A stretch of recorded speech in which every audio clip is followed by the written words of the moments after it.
ప్రాంతానికి చెందిన ముక్త్యాల రాజా ప్రయత్నాలు ప్రారంభించారు.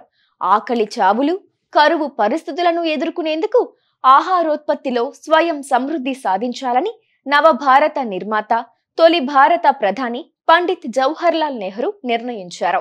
ఇందుకోసం తొలి పంచవర్ష ప్రణాళిక నుంచి సాగునీటి పథకాలు, వ్యవసాయ రంగాలకు అధిక ప్రాధాన్యత ఇచ్చారు.